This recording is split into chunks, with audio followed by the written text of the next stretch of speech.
This is the Other 22 Hours podcast.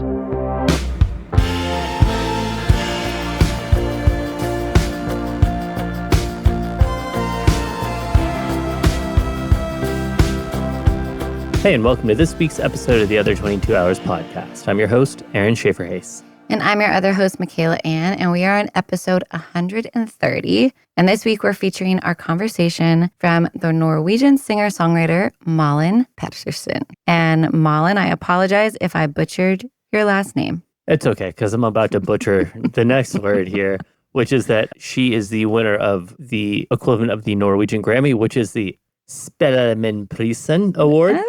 Not bad, right? I mean, Spellemannprisen.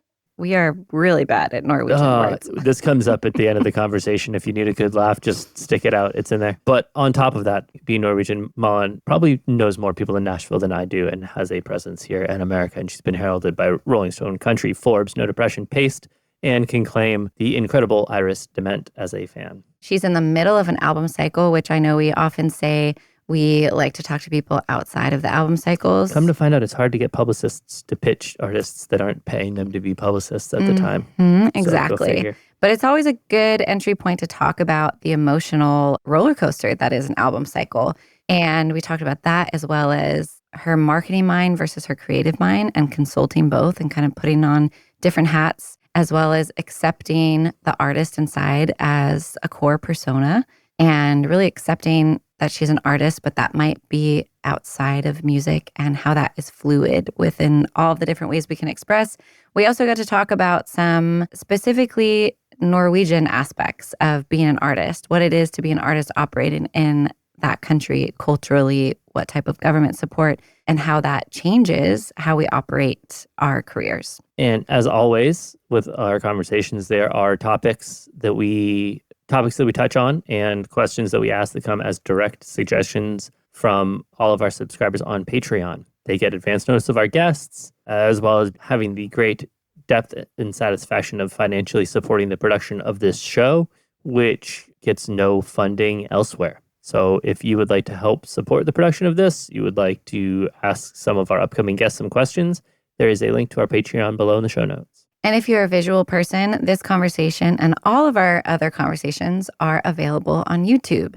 So without further ado, here is our conversation with Malin Pettersen. So good to see you. It's great to see you too. And Malin, I feel like the first time I met you, which was so long ago at this point, I immediately asked you about being a mom because I think your album cover, you were pregnant on it. The band that I'm in, Lucky Lips, I think the cover and some promo photos with my huge belly. Yeah. So you've long been an inspiration, but we don't have to talk about motherhood right away.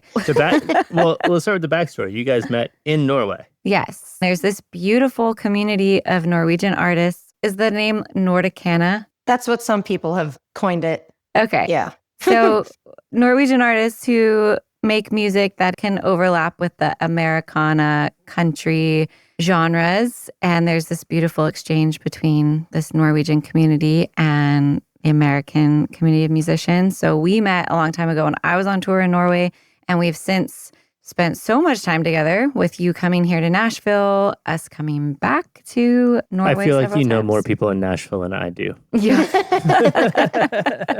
People are very open in Nashville. It's awesome. You are also very open. Mm-hmm. That's a big thing. But you and I have spent a lot of time together. So we're so excited to have you, even regardless of our personal relationship, just given the nature of the conversations we like to have, because you are someone who's very open about all that it is to be an artist in today's world, while also being very protective and boundaried with your personal life. So we always kind of like to start with just how are you today and where are you physically and creatively? I would say that today is quite a good day.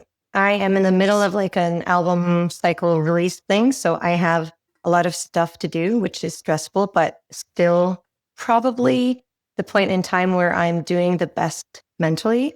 And right now I'm just at my mom's house, so I don't have any of my work here, which I can feel is just making me a little bit more relaxed. But yeah, so these days and today is just sending out emails, trying to figure out how to reach people about shows that I'm doing. And for the first time in a long time, just feeling that this is my job, my work, and that I get to do that job, which is a really nice feeling, blended with, of course, like frustration about everything that's going on in the world.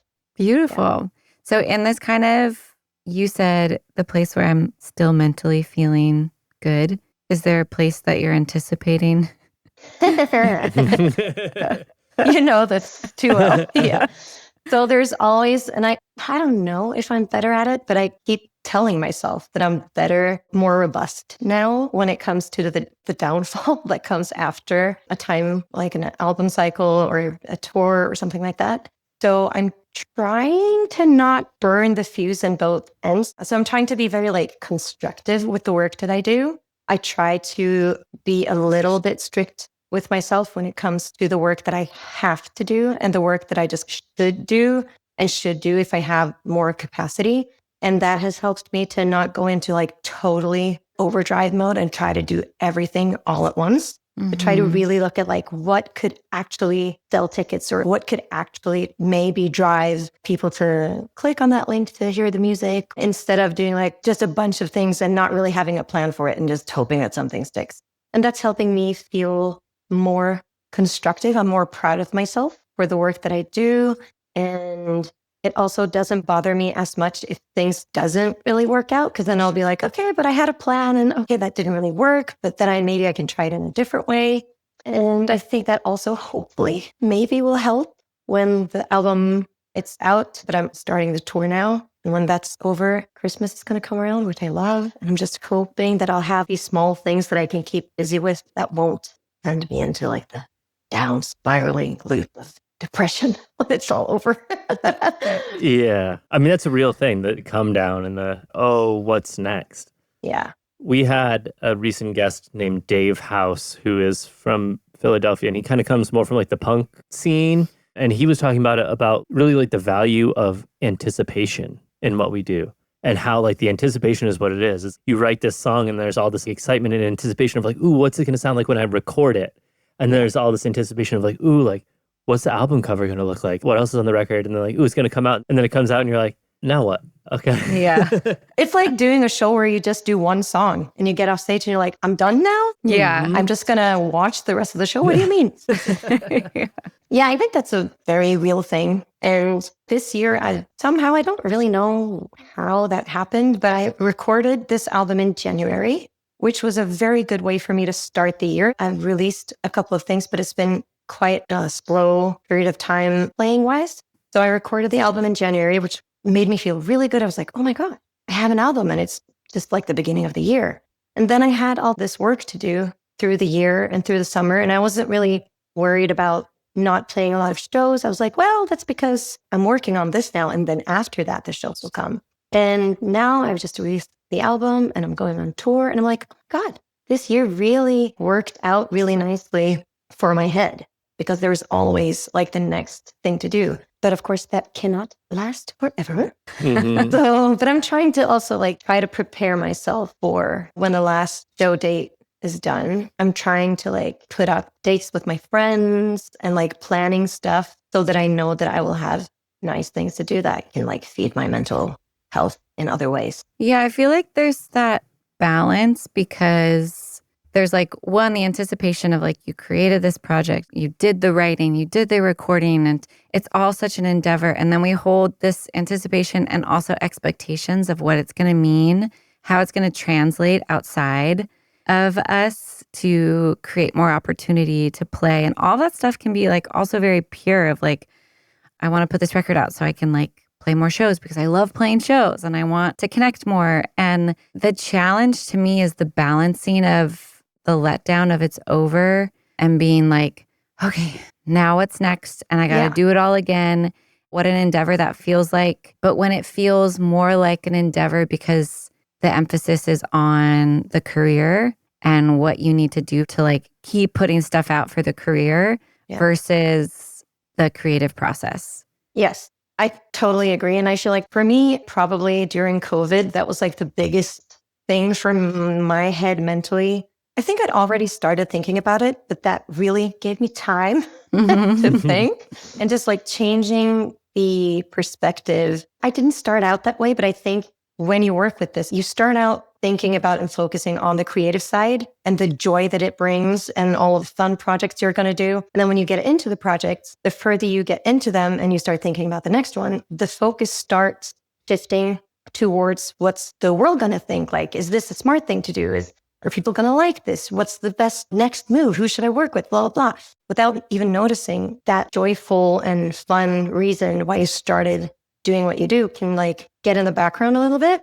So I think through COVID, when I was like hanging out with my kids a lot and really thinking about what my focus and my values in life are, I decided to like really be more conscious about what my focus should be throughout the whole process, like all the way to the end. And instead of being, at a show being like, oh, it has to be perfect, I've shifted that to like, I'm going to have as much fun as I possibly can. I'm going to work with the people who bring me joy and who I can have fun with and that I get along with and have chemistry with. And that has given me a different way of looking at something like an album release cycle. There's going to be goals that are more about what's smart or what do we have to do to like get this out there or sell tickets or blah, blah, blah. But I don't want that to be the reason I make music or why I send that email. I want to go on an adventure. I want to go to this place because that means we can drive in our van and have like the best time and to have that be the focus. And of course, that's difficult because I won't underestimate the value of having enough money to pay your bills, having enough to pay your musicians and all of that, which is super difficult. So it's kind of like a blend of a lot of different focuses, but always having the creativity be the source of it all. Yeah, the way I like to put it is like that's the only part of the whole process that's actually in our control. The rest is kind of just like picking out a boat and like letting it set sail and hoping that it gets to where it needs to go, but it's going to end up somewhere. For me, I can only speak for myself, but I make so little money doing this that I have to have fun. The genuine like reason why I started doing this has to be the thing that runs through it all. I have to do it with people I love, people who like to make music with me. It has to be true. It has to be real. It has to be real connections, because if not, then it's just not worth it because it takes away. It's so stressful and tiresome and all of those things. Yeah. So there has to be a genuine connection in there with both the art and the people and yourself.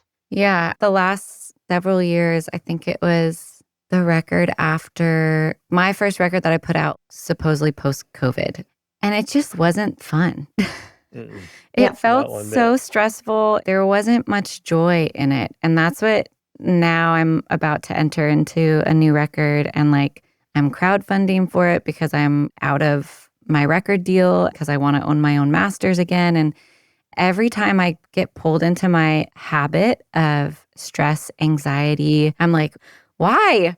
Nobody's making me do this. It would be so much easier to not do this. So if I'm going to choose to do this, why not have it be fun? And also, I'm curious how you feel about this, but now that we have 2 kids, I learn every day how my choices in life and then how I choose to interact and behave and feel about those choices impacts so many more people than just myself. Or even like starting grad school, the first couple of weeks, I had this deep anxiety and like it kept coming up of like, I have to go do my reading. And then after a while, I was like, wait, why am I doing this? And if for 2 years, this is how it's going to be for my family, this is not going to be okay. How we operate impacts our loved ones.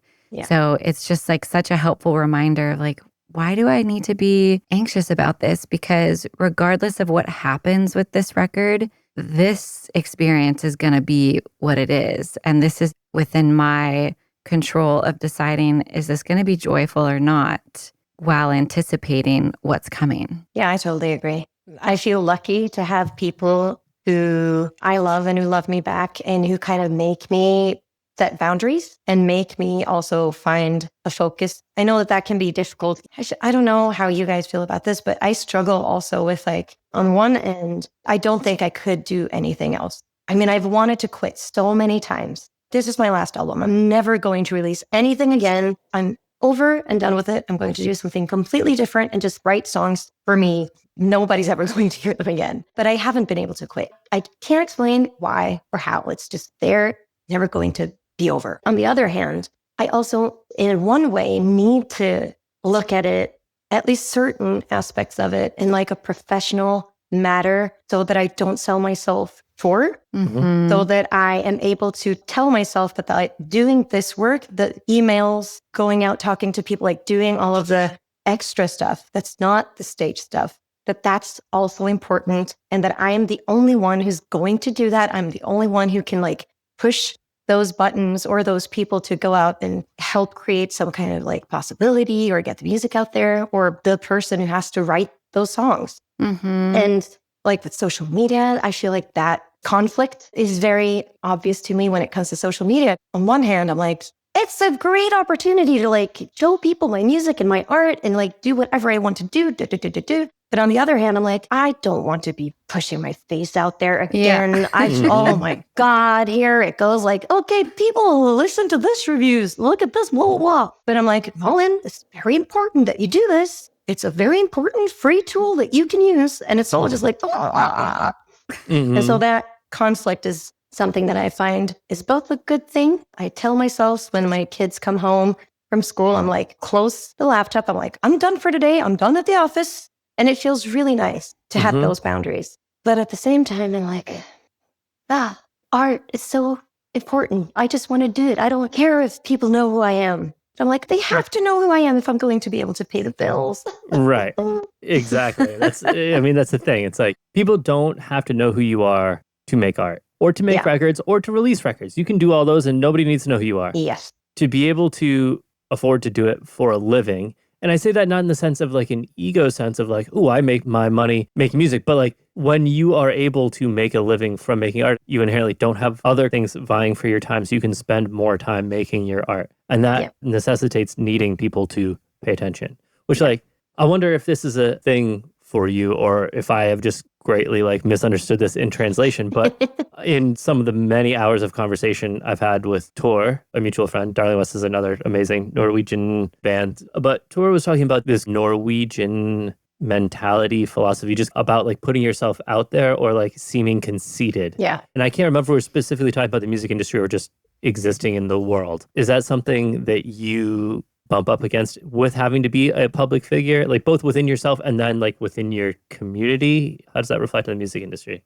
I think so. I think a lot of people in Norway, probably a lot of other places too, but in Norway, it's a thing. We have a name for it, janteloven. It's a thing. And I think you can feel a little strange when you have to like push your face out there all the time. And the people who follow me are like my friends and family. I'm like, I'm sorry you have to see my face again for the 27th time in 24 hours. I'm just trying to reach some new people. So yeah, I think so. And I also think this is more from my personal experience in life. I've always been outgoing. I'm not necessarily like an extroverted person, but I've always talked a lot, and it's probably like a little defense mechanism. I just blah, blah, blah. And that also makes me feel a little shameful. Because when I'm like, hey, people, this is fun. Like, look, I'm doing this. For me, it's not, look at me. I am amazing. You should all care about what I do. It's just a way of, I'm excited about something and I want to hear about other people's things and I'm just throwing it out there. And then afterwards, I can get very shameful and feel like, oh my God, people probably think that I'm like, I love myself a lot, which isn't a bad thing to love yourself. But I mean, sometimes I can feel like maybe I'm taking up too much space. Also with like social media, sometimes you'll see people trying to break through within like the social media sphere. And for me, sometimes I can feel like it's obvious that I'm trying something to like try and break through the mess of social media. And I can also feel like shameful about that. Like, oh no, people can see me using that or doing this and they see right through me and that I'm trying to like do this thing to get more clicks or likes but I'm just trying to get by. I'm like, the baseline is I just want the industry to be more fair so that we wouldn't have to do these things. Yeah. I mean, it's inherently uncomfortable to put yourself out there. Regardless, like we were just talking about it yesterday, about just like hearing your own voice on a video, especially when we were talking about like seeing a video of you like talking to a baby or, you know, and you're like, oh, that's what I sound like. I mean, my kid loves it, but man, that's annoying. And embarrassing. Yeah. And I think this comes up a lot because it's important. Being a social media promoter and your level of comfort and ability with it is a separate thing from being an artist. And I think given the nature of the industry and the emphasis on the different platforms, we can confuse the two a lot as artists. I just saw Lily Hyatt posted on Threads, like, I just wrote this song that I really loved and was excited about. And then I put it on TikTok and it didn't get that many likes. So all of a sudden I second guessed it. And she followed up with, we need to stop doing this to ourselves. Yeah. This outside sourcing can't be the thing that informs how we feel about our art. You have to kind of compartmentalize because yes, you need to run a business and be a business person and also separate how that informs your feeling of worth or love for what you make, which is really difficult, which is why we have these conversations over and over and over again. No, I totally agree. And I think for me, I can't remember how many years ago it was, probably also during COVID, because I was hating social media and really hating to post there. I was like, I either have to quit it or I have to make some kind of shift to make it not be as important for me so that I can keep doing it and not be really disappointed if somebody doesn't like a song or if something that I thought people would love is not getting as big of a reach as I hoped it was going to have. And so I started, this is easier on the good days, more difficult on the bad days. But I really started to think that if I am going to post something, it's going to have to be something that I really do, like, or that I am proud of, or that I feel good about. So that if it doesn't get as many likes, I won't take it as a sign of like less quality, but that I will think either, the right people who are like me didn't see it, the people it would resonate with didn't see it, and that's fine. Like, I'll try again. Mm-hmm. Or maybe this is just something that I'm thinking about and that other people are not as concerned with, and that's also fine. Like, I can't control that.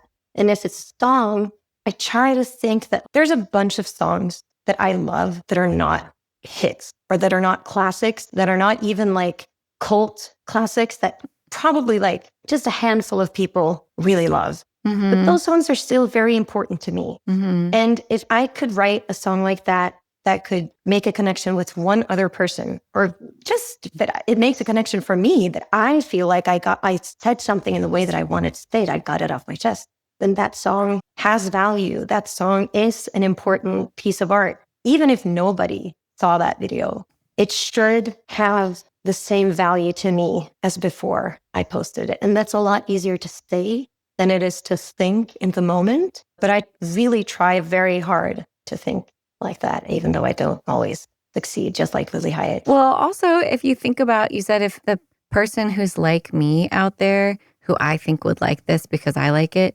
doesn't see it. If you don't love being on social media, the person that's out there that's like you and likes the things that you like might not be on social media. That's a very fair point.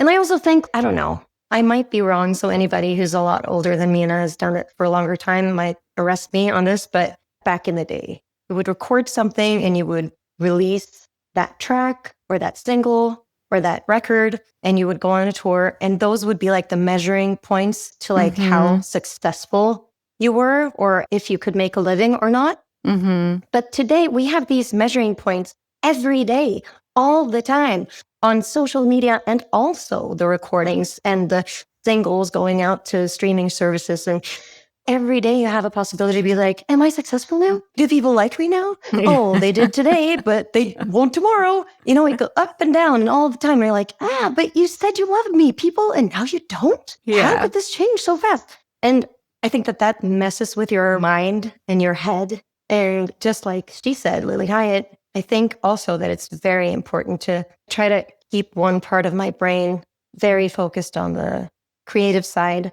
And then I try to put myself in a marketing person kind of mind when I do the social media things. Mm-hmm. But I always have like a conversation with the creative side and be like, hey, what does the creative person want to say today? I'm like, oh, I want to say this. I want to do. And then the marketing person takes over and is like, okay, how can I wrap that into a caption or an image or something that will like convey what you want to say or feel? And if people don't like it, if it doesn't work out, it's not the creative side's fault. It might be that the marketing person didn't convey it in a way that was easy for people to understand, or maybe just like that creative thing was more for you, Malin.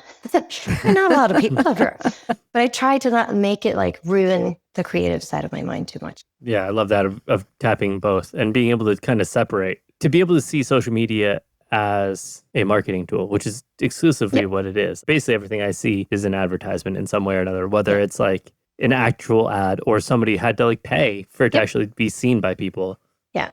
I think of the people who are on there, whether they're artists or even like therapists or people doing like spiritual or soul work, even if they're coming from a very pure, helpful place of service, to have a big platform, they have to, whether they do it themselves or have somebody else, have marketing and branding of this thing that is supposed to be soul work. And that's where some people are much better at just coming to terms with that and being like, yeah, that's what this is. And other people have more of a block. I definitely have a block. Like, it is such a separation. Someone might have just as great of messaging and parenting advice as Dr. Becky, but they might not have as good of a marketing team and branding and presentation as Dr. Becky. I think like the key word there is team.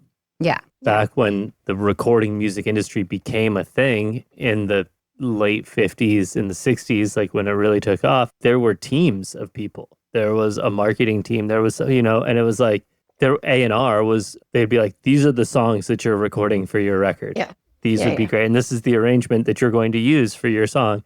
And this is the photo that we're going to use on the cover. And this is how we're going to market it. And you're like, okay, and this is where you're going on tour. And you're like, okay. And you go and sing the songs and you perform the songs, and now it's the blessing and the curse, because now we have the ability, like the two of you, you can write your own songs, you can envision in them, you can lead the recordings yourself, you pick the artwork, you pick the approach, everything. Yeah. I know, Malin, that you have a label, but you have the ability to put whatever you want out in the world whenever you want. And the unfortunate side of that is that like it's on you, or it's more directly apparent how much of your own money you need to spend to have somebody else do it for you. Yeah. It's a very interesting place and time that we are existing in and releasing music within.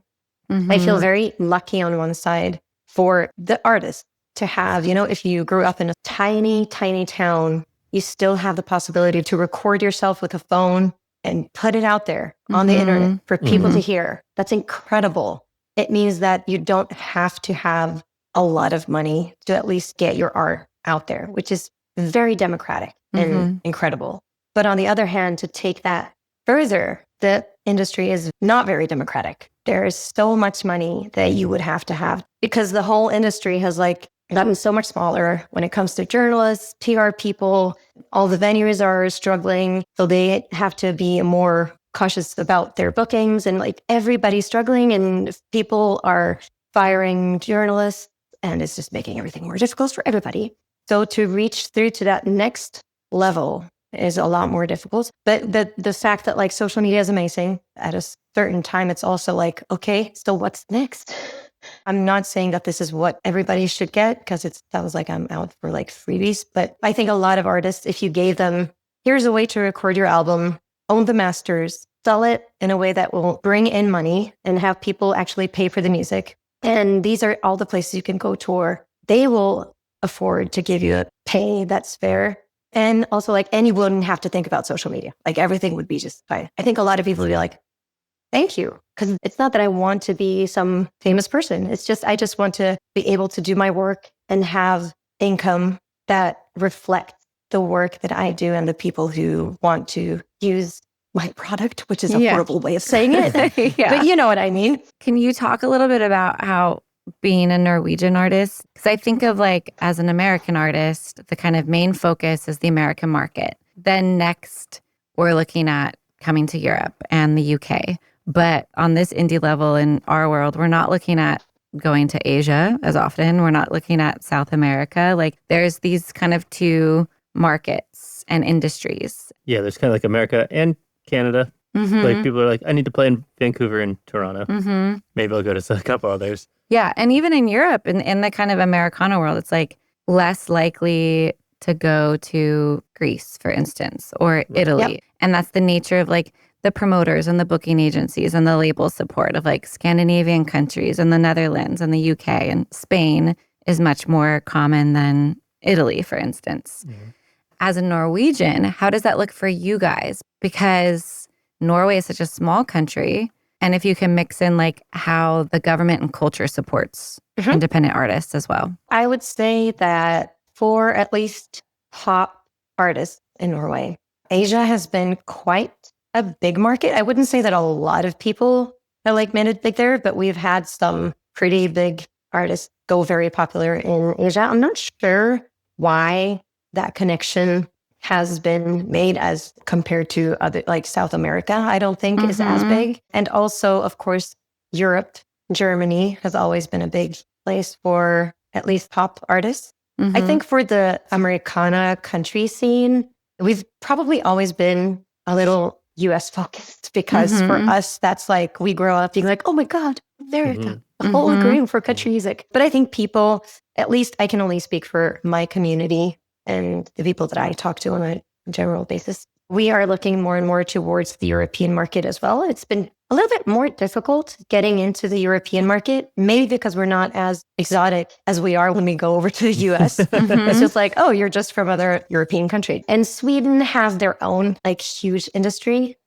So they don't really need Norwegians. But I think at least a lot of my friends and my colleagues are looking into like the Netherlands, Germany, England, Sweden, and Denmark, and like trying to do more work there. It's more time efficient. It's easier. It's shorter travel. Yeah. And have the US be more of like an adventure that we go on every now and then if we can afford it. Yeah. Yeah.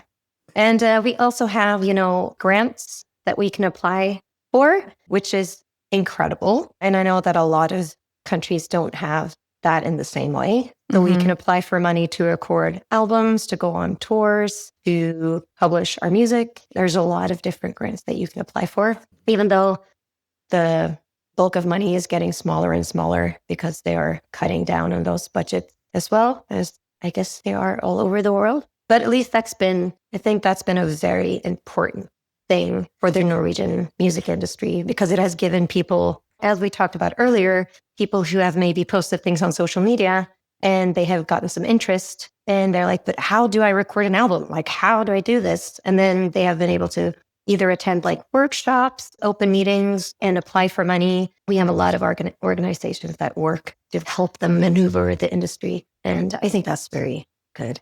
Is it common for people to go to those workshops and to participate? Yeah, absolutely.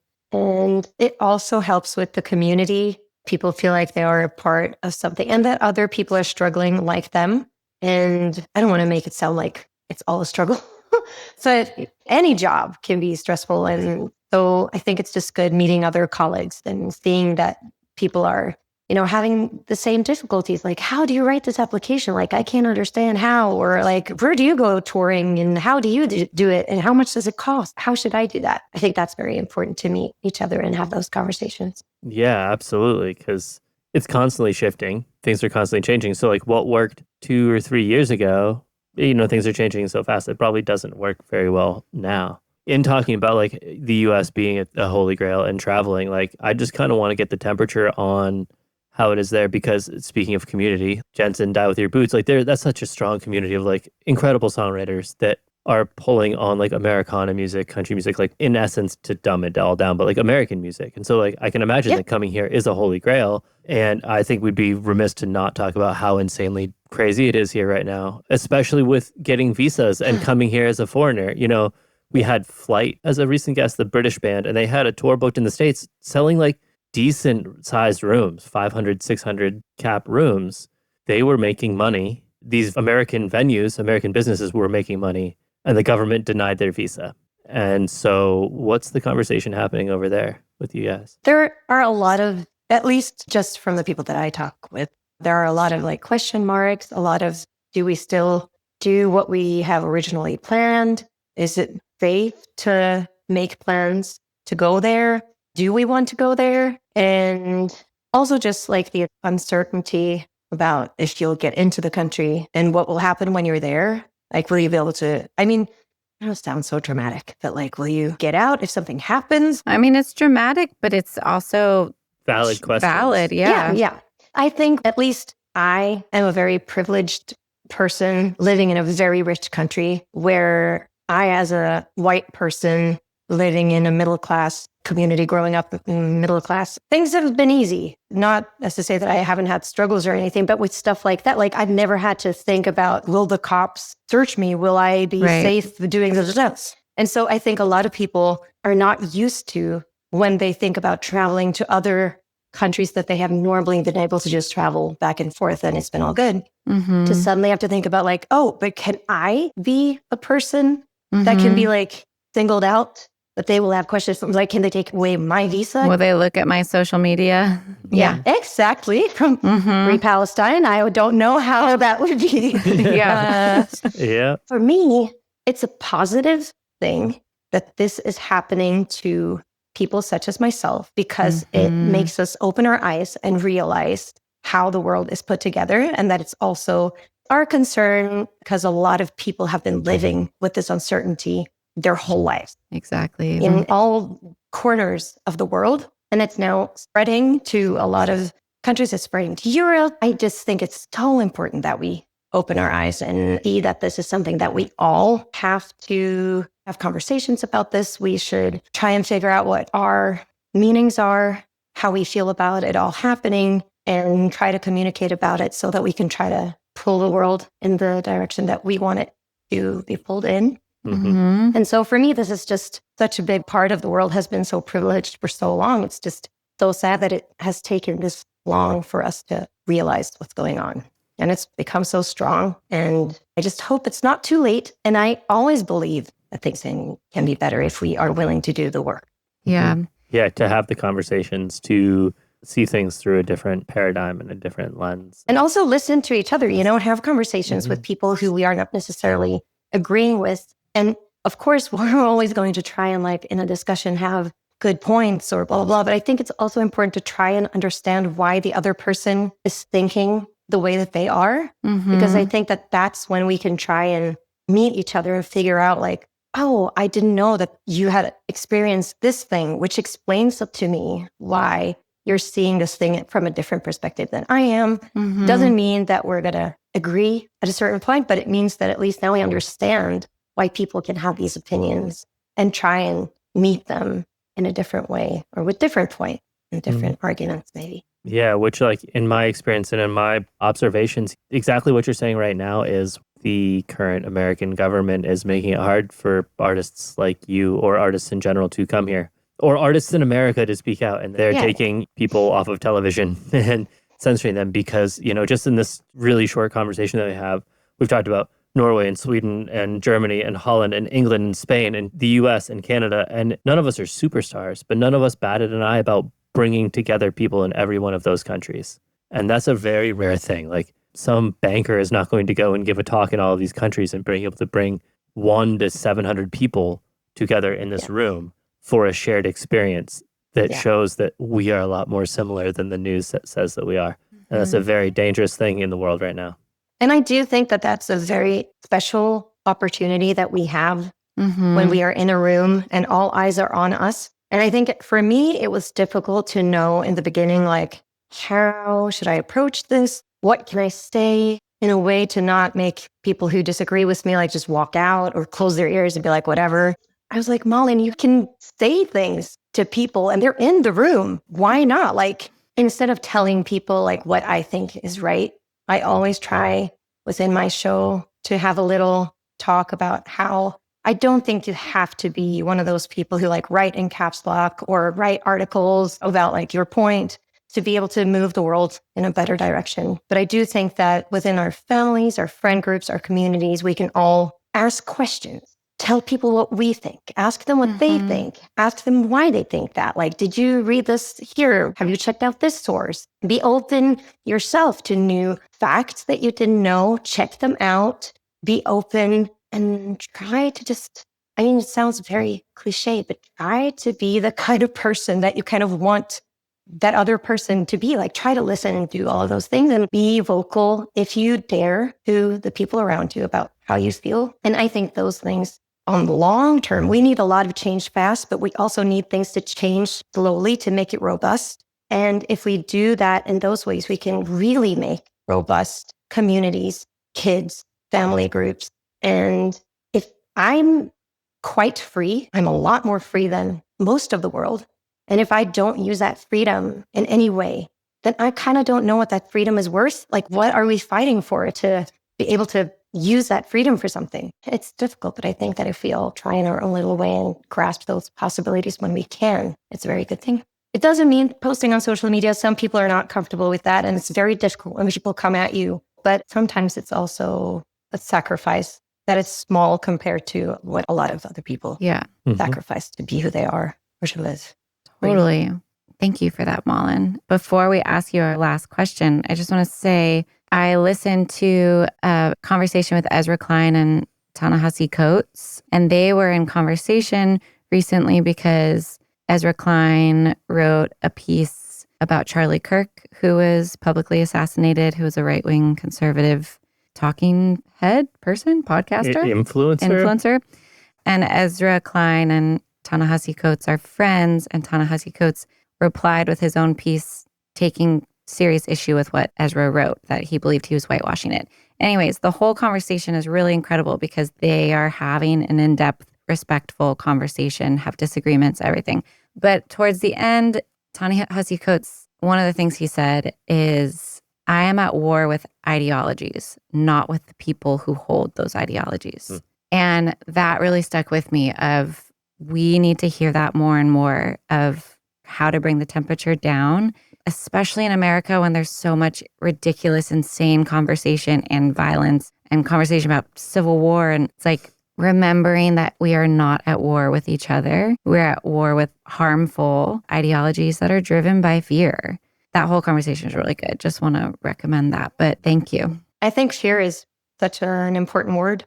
You don't make people less afraid if you go at them. I do think, however, I'm not good at being angry, but I've also realized that sometimes you need to be angry if people are not listening. You know, when it comes to any sort of fight to be liberated, I understand that at a certain point, it doesn't help to ask nicely anymore. Like, give us our rights. You have to use your voice and really shout. But I think that we can all do this at different levels. We can all use the way that we feel that we communicate the best. And I think for me, I have the freedom of being able to try and pause for a minute and see it from a couple of different perspectives and try to understand.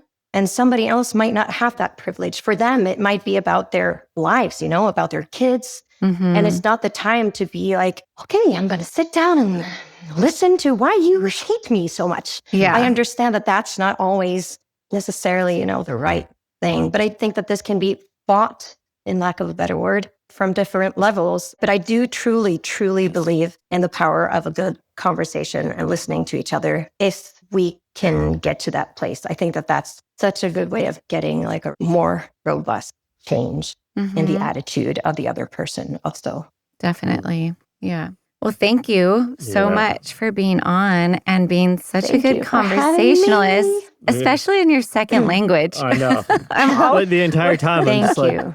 I've also asked this of Mari and Tor, but during this conversation, are you thinking in English or are you thinking Norwegian? Yeah, no, I think in English a lot of the time, which can make it difficult to speak Norwegian sometimes. Yeah, the closest experience I have to that was I spent 6 months in Brazil, and I didn't really speak Portuguese when I got there. I could read and understand Spanish, which was a blessing and a curse. It was similar, but different enough that it got me in trouble. But by the time I left, because I was living with a family that didn't speak English, I could watch the nightly news and I would dream in Portuguese and all that. And to this day, even though there's very few Portuguese speakers in Nashville, if I think about it, I can't speak very well. But if I'm just speaking, it'll flow. Yeah. So. Yeah.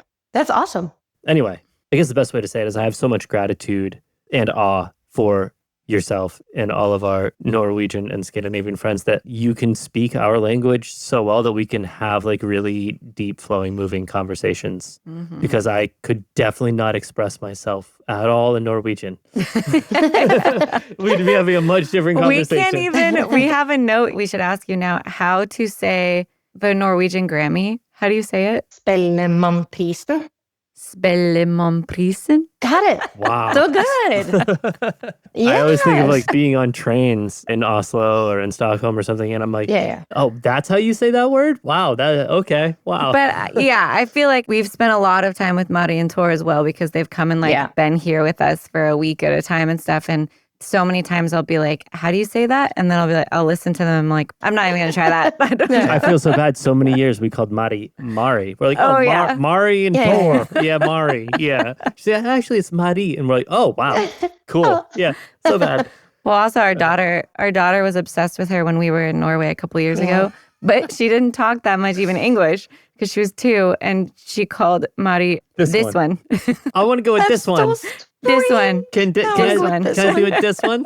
She was obsessed with her, but always this one. That's incredible. I love that. Yeah. Before we let you go, though, we have to get your answer on what we like to do for a final question. And it's choose whichever one you want. And this all relates to having a career built on your creativity, staying creative, staying sane, navigating what we do. It would be something that somebody has told you along the way that resonates and is constantly in your mind, or conversely, something you wish you knew when you were first getting started. I don't always agree with myself on this one.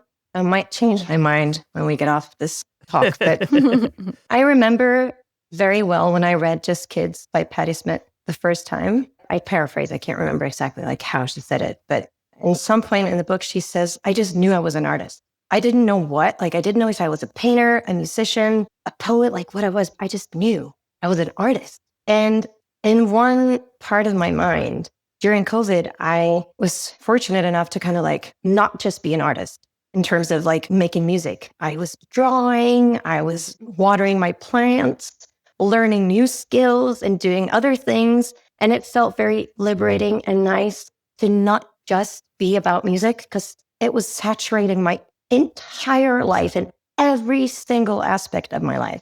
But when I came out in the other end, I realized I had gone into a massive depression that it took me many, many, many years to get out of. And I'm just coming out of it now and realizing that it was liberating in the way that I still hold with me, that I don't just have to be music, but it also made me realize that I could never go without. I like to tell myself I can quit this job if I don't love it anymore. And just like I said in the beginning of our conversation, quit social media, quit everything, just write songs for me and do something else. But I don't think I could. I think I'm now coming to terms with the fact that I am an artist. And that also means that if I go down that path, like you said, Michaela, like nobody's forcing me to do it.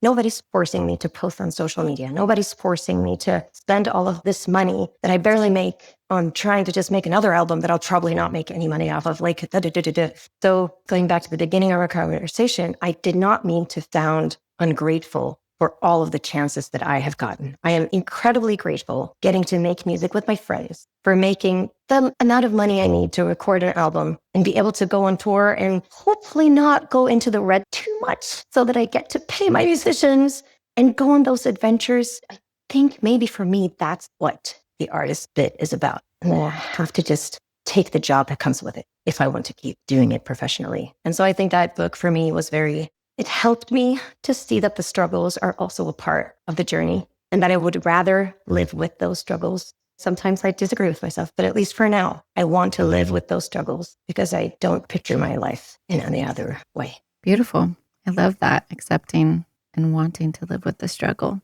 Very Jungian. Tomorrow I might be like, Malin, what the fuck were you saying? You don't want these struggles. You just want enough money to pay your bills. Like, go get a job somewhere else. And that's really important to me that people are like, oh my God, so privileged, being like, oh no, I have to post on social media. That's so hard. Yeah. The way I put it is like anything can feel like a job. Yeah. Anything can feel like work. Definitely. Well, Malin, thank you so much for taking time out of your evening. Thank you so much for having me. I really look up to both of you so much, and I'm so inspired by you guys. The feeling is mutual, and I'm so excited for the day when you come back to Nashville and the day that we come back to Norway. Yes. All right. Thank you. Okay. Thank you guys so much. Take Bye. care. You too.